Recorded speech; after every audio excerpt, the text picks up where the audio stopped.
Hey guys, and welcome to the Working Money Channel. So we got the crypto market cap here, 277.1 billion. So it has gone up a bit, and Bitcoin dominance down to 62.1%. Right now, Bitcoin trading at 93.34, Ethereum at 243, and XRP at 0.197. So a little bit of movement now in the space. You can see XRP is slowly climbing just a little bit, and we are seeing the same thing with Bitcoin as well as VET. We're seeing a little bit of a recovery here after a bit of a downturn. Okay, all the cryptos tend to be moving along with Bitcoin at this moment in time. And guys, this is on the hourly, but when we put it on the daily, you can see still not too much movement. And when we're hodling our crypto, longer time frames are kind of what we need to be looking at overall. So here's the Bitcoin chart on the daily, and you guys can see it right here.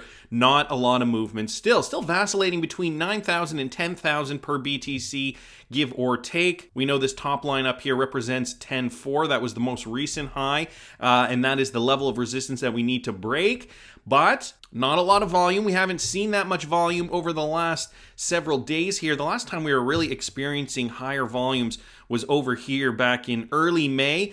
But then June, July, not seeing too much volume. So it is the summer. Are crypto traders not as excited to trade during the summer months as we've traditionally seen in the stock market? It could be a possibility, maybe at least for this year because of the beer flu pandemic. Maybe people are just like, you know what, forget about it. I'm just going to go to my summer home and relax. Still, we need to see a significant movement, I think, for Bitcoin in order to keep this party going. Whether it's a buying party or a selling party, I don't know yet. As you guys can see here, I am hoping for a bit of a dip so that we can, just top up those positions before we start to really see Bitcoin move and bring the rest of the crypto market around with it. Now, I don't think that it is unlikely that it can't move to here in around the 7,200 mark. Somewhere in this level of support or demand zone. We've seen it base back here in December 2019.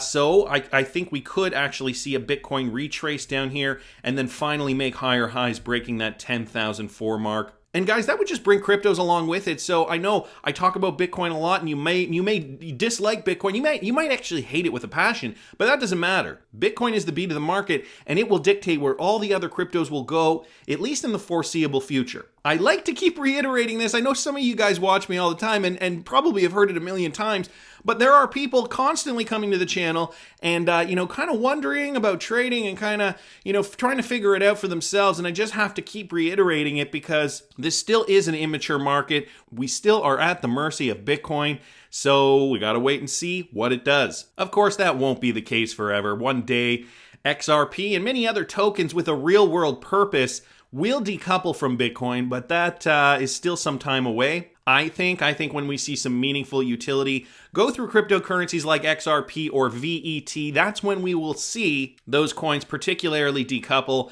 and their market price will be reflected based on the utility that can be derived from them. So until then, they're moving with Bitcoin, and that's not a bad thing because that gives some predictability to our trading style. Let's not forget, if we see Bitcoin come back down in this level of support, we can assume XRP will probably also come back down to, now we know XRP corrects a little harder than Bitcoin, and probably go back down to 15 cents, I would think. Coming back down into this next significant level before the uptick. So I could see XRP come back down to 15 cents, 14.5, just depending. And so for those of you guys interested in, scooping up some more XRP, you might think, it'll never see 15 again.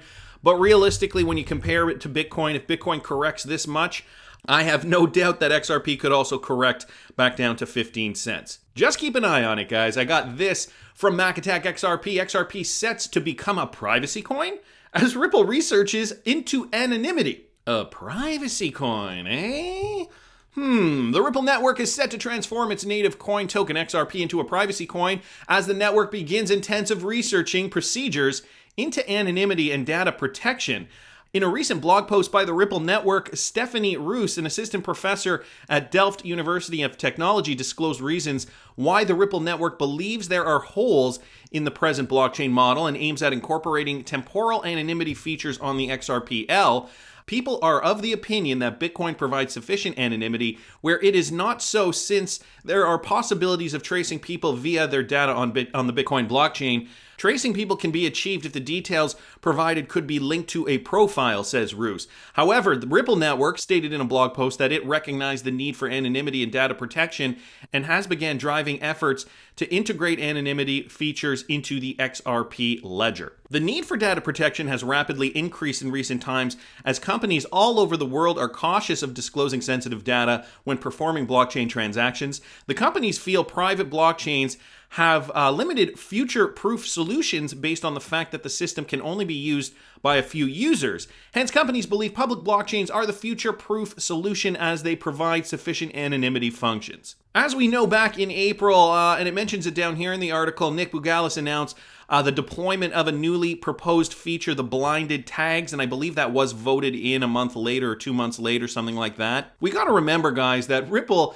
is creating a product for banks, FIs, central banks around the world, governments to be able to conduct business seamlessly. Those cross-border international transactions that are going to eventually become those high-value payments. So I don't think that that Ripple hasn't thought of this. I think that this is obviously part of their plan. And whether it's anonymous or whether it's a blinded tag type feature, I think that it's important that we all understand that, even though the ledger is open for all of us to see transactions going through and we get whale alerts and all that stuff, that there is likely something that Ripple puts in place for banks so that they can still conduct their business if they were to use ODL, if they are to use the XRP token, to target those high value payments, for them to do so with the proper protections and privacies in place to protect their clients. So it's interesting. I mean, this is phrased in a way that they are suggesting that the XRP is going to be a privacy token, a privacy coin, which it doesn't really point to that at all, but we got to take all these articles with a grain of salt sometimes and look into it further. This, though, straight from the horse's mouth, I gotta say, Ripple executive says crypto payment startup tried to give away its massive holdings of 55 billion XRP. So Ripple Chief Technology Officer David Schwartz is addressing the company's management of its massive XRP holdings. In the midst of a debate on Twitter, Schwartz says the payment startup attempted to give away its trove of 55 billion XRP, but found it too difficult to do so once the crypto became readily available on the open market. Now, guys, without reading further, what does your mind automatically go towards? Put it in the comments. Tell me what you think. And maybe it's not exactly what you're actually thinking. So take some time, put it in the comments. Okay, you ready? Let me continue going on here. So Tiffany Hayden started this. The thing is, Ripple originally said they were going to give away 55 billion XRP. David Schwartz replied, "We tried. As soon as you could sell XRP easily, giving away became really, really hard." Okay. Well, if people are buying XRP, wouldn't they want to have more? Wouldn't giving it away become really, really easy? I mean, that's kind of that's where your mind automatically goes, in my opinion.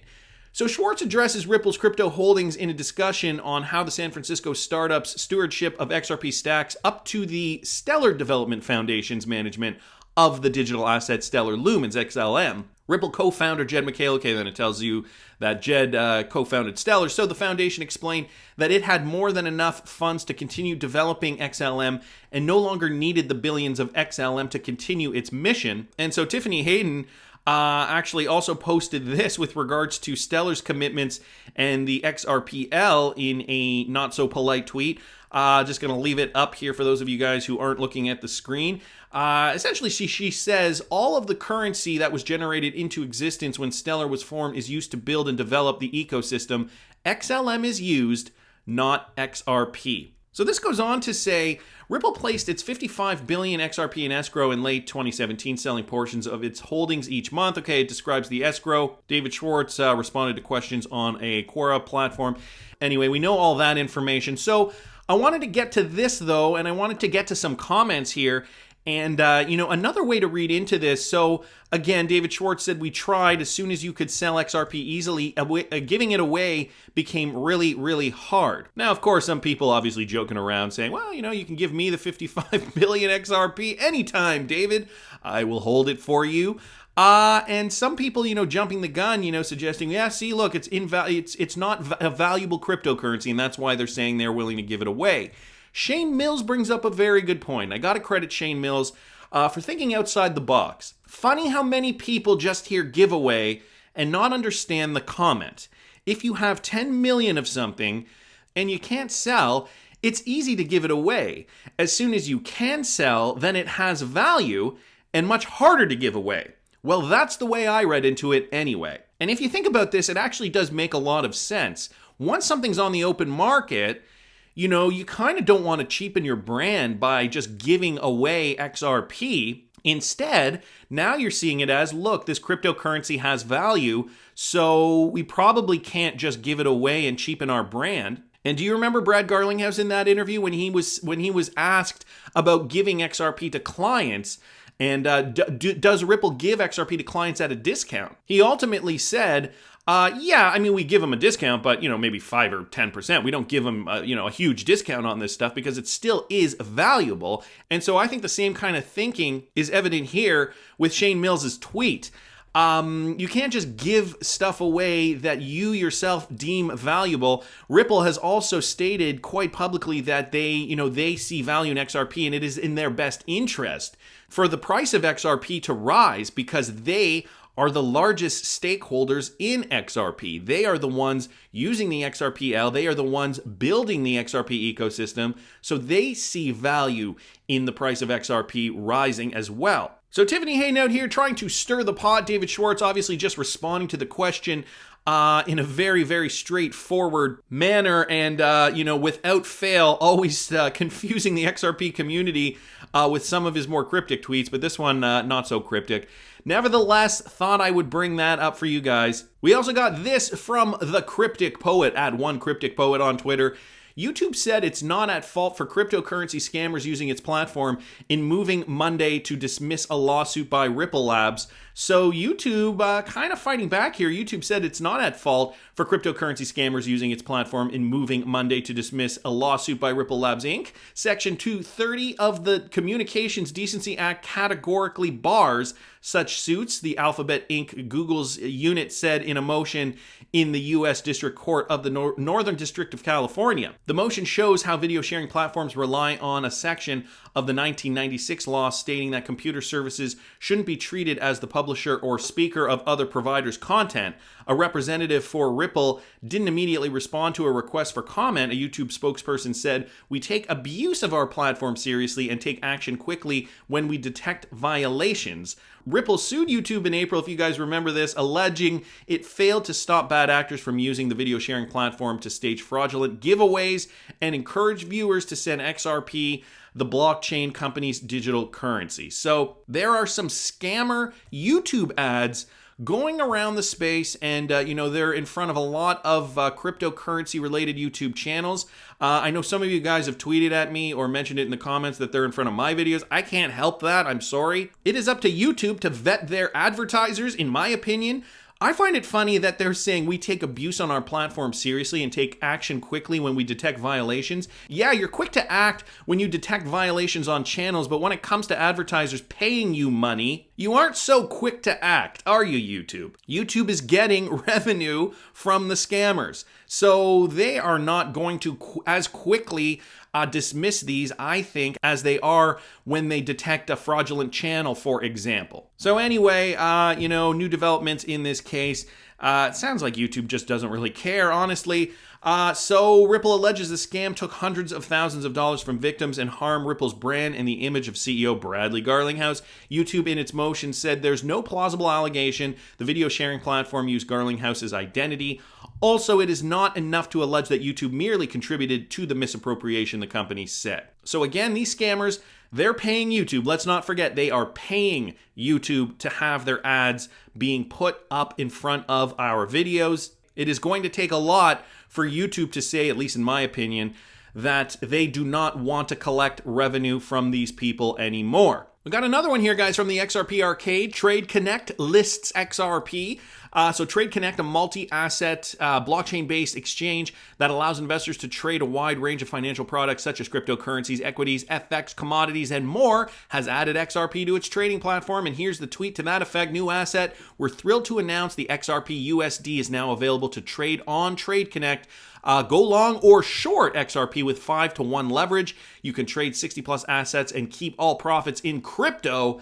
Great news there. TradeConnect, headquartered in London, UK, was founded in 2017. It tries to fill in the gaps found in global financial markets serviced by numerous of independent providers that only deliver a narrow range of financial products, becoming a leading trading network for a wide range of products not found on traditional crypto exchanges. So TradeConnect, yet another exchange listing the XRP USD pairing there. Great news for the ecosystem and great news for traders when that bull rally begins. Think of it, guys, more volume will be flowing through XRP this time, and we will be able to actually get out of our positions, or at least a portion of our positions, a lot easier now that there are more on and off ramps to do so. So that from the XRP Arcade. Got to thank Leonidas for posting that. I also saw this, guys, from I Am Legion on Twitter. Now this from the R3 camp speaker announcement. Konstantin Peric, Deputy Director of Financial Services for the Poor at the Bill and Melinda Gates Foundation, will speak on tomorrow's Building CBDC webinar.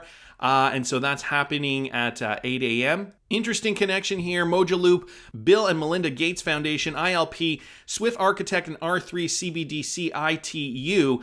So this guy, previously I was the co-founder and leader of InnoTribe, the Swift initiative to enable collaborative innovation in the financial industry. At Swift, I was also the chief architect of SwiftNet, the backbone worldwide secure network currently connecting 8,000 banks and 1,000 corporations and servicing daily the world economy. Well, we know Mojo Loop has a Ripple connection there, and that is connected to the Bill and Melinda Gates Foundation. And now this guy here, Konstantin Peric, Deputy Director of Financial Services for the Poor at the Bill and Melinda Gates Foundation, and he has the experience from working with Swift. Some more info here from I Am Legion. Mojo Loop is an open source for creating interoperable payment platforms. The main components of the Mojo Loop system are the central ledger for handling payments. The central ledger is based on the Interledger protocol, and some screen grabs to that effect. He's pointing to the fact that it is with regards to digital fiat currency and also going to be accepted in 29 countries. A lot of information here. I Am Legion always posts some great stuff. So thank you, I Am Legion, for posting that, guys. I will link this in the description of the video if you want to read through it further. More news here, guys, with regards to cryptocurrency adoption. FINRA approves names for Grayscale's Bitcoin and Trust. And so this from Matthew Liny on Twitter. Let me read you some of this. So Grayscale announced yesterday that shares of their digital asset funds, Bitcoin Cash Trust and Litecoin Trust, have FINRA approval for public quotation under the BCHG and LTCN. They will be the first digital asset-based funds to be publicly quoted in the U.S. market.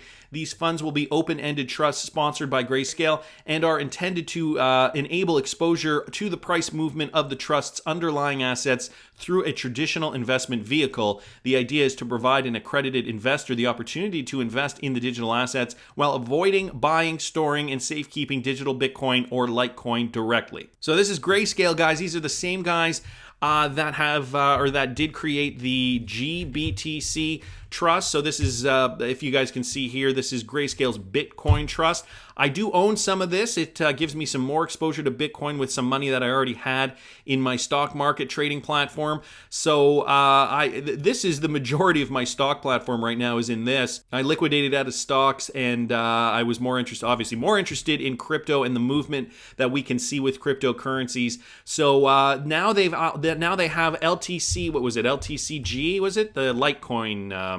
No, they don't. I guess they don't have it up yet. What was it again? Was it LTC? Yeah, no, LTCN and BCHG. So LTCN, okay, so it's still not here. BTCG, no, it doesn't look like we have it up yet. No, sorry, BCHG, right? Because it's Bitcoin Cash, but still not up yet. So I suppose that this will happen soon. These funds will be open-ended trusts sponsored by Grayscale and are intended to enable exposure to the price movements of the trust's underlying... Oh yeah, I already read that. Oh, and had I read one line further, I would see that they are not DTC eligible. So I guess they'll be arriving soon, but ultimately what this just shows you is that Grayscale is not messing around with their cryptocurrency products. They are obviously realizing that many of their institutional investors want to invest in this type of product and are giving them the opportunity to. They originally started with Bitcoin, so that one is still up here, and now they're adding Bitcoin Cash and Litecoin into these trusts. So more signs pointing that institutional investors want to get into cryptocurrency investing, and this is coming down the pipe sooner rather than later. Another thing here I wanted to point out to you guys from XRP Crypto, well, Federal Reserve Bank of Boston's bench said the US better be ready for future digital currency issuance when the day finally arrives to issue them. So this from the block Crypto here, and so they better be ready because when it rolls out, they don't want to be left behind. The Federal Reserve, the U.S. central bank, has no immediate plans to launch a digital currency, but that doesn't mean it shouldn't be ready when that day comes, according to Robert Bench, Assistant Vice President of the Secure Payment Group at the Federal Reserve Bank of Boston. During a recent webinar, when asked about the U.S.'s take on central bank digital currencies, Bench said that work is being done on the technology front that could further the mission of the Federal Reserve System. He says, and this is a quote, "Like Canada, we have no plans to issue one, but we better be ready when one of those events emerge that we have seen in the world that could require us to take action. And furthermore, our division of the Federal Reserve Bank of Boston is exclusively a technology division. We are not policymakers," Bench said, who spoke for himself and not the Fed during the webinar. Additionally, Bench cited examples of various economies to make a point about use cases and how they are dependent upon central banks. He says Sweden, for instance, faces a challenge wherein the use of cash slowly dwindled and was eventually replaced by a cashless model. Another example he quoted in the webinar was the Eastern Caribbean Central Bank faces a $100 fee when trying to move money because of the numerous islands that exist in the Caribbean. Did I just say Caribbean and Caribbean in the same sentence? That's kind of funny. So on behalf of the reserve side, we are trying to look at the future to understand what use cases it could lead to executive and legislative branches to have this action occur and to prepare for them to effectively communicate to the policymakers what the trade-offs are. Bench said, going on to note that the key question for our division to deeply understand the technology and clearly detail the trade-offs of every policy decision that could be made. So essentially what he's stating is that the US better be ready because there are other countries that are doing this, and when we have to enter the race, we need to be in game shape and we need to have our track clothes on because we don't want to be left in the dust just because we weren't prepared. So another push, this one from the Federal Reserve Bank of Boston, suggesting, this needs to happen because if it doesn't, we will be left in the dust. And I don't know if you guys know, but just yesterday, Judy Shelton is another step closer. So Banking Committee approves Fed nominee Judy Shelton. Next step is a full Senate vote. So the Senate Banking Committee voted 13-12 to approve Judy Shelton's nomination to the Federal Reserve Board of Governors on Tuesday, sending the controversial conservative economist to be considered before the full Senate. Shelton, who advised Donald Trump's 2016 presidential bid, has drawn scrutiny for her views related to the long-abandoned gold standard, along with her calls for closer ties between the White House and the Fed. So she is the one who is pro-gold standard, guys. Let's not forget that. Earlier this year, her nomination appeared in jeopardy, but all Republicans on the banking panel supported her, ensuring her nomination will be considered by the full Senate. Just before Tuesday's vote, Senator Mike Crapo, chairman of the Banking Committee, said Shelton had provided clear answers during her confirmation hearing and afterward to questions related to her views on Fed independence, the appropriate response to economic crisis, and the gold standard. So they are mentioning the gold standard here yet again. Crapo and Shelton have made clear that a top priority in responding to a sudden economic crisis should be restoring customer and business confidence first and foremost, including through Fed emergency tools such as reducing interest rates and quantitative easing. So that's not going to change. Crapo dismissed calls from the Democrats on the Banking Committee for another hearing to vet Shelton. And here's what I wanted to bring up here. Many have tried to characterize Dr. Shelton's views of the gold standard and monetary policy as outside of the mainstream thought and disqualifying for this position. And I strongly disagree with these characterizations, this coming from Mike Crapo. So she's one step closer, guys, and she's cryptocurrency friendly. Also wants to closely examine the current system. She is a proponent of the gold standard, and could we go back to the gold standard if she gets in office? Now, how will this affect cryptocurrency policy? And since we are in a digital world, will this gold standard possibly incorporate a cryptocurrency that could level the playing field, so to speak? Instead of using the US dollar as that global reserve, will it be a digital currency? There are so many questions that are still up in the air.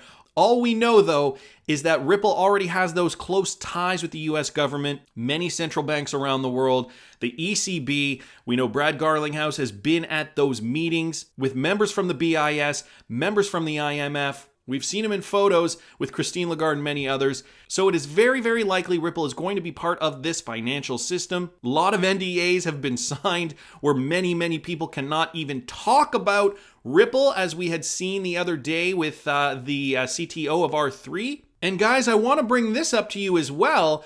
Another hint pointing to Ripple adoption by the US government.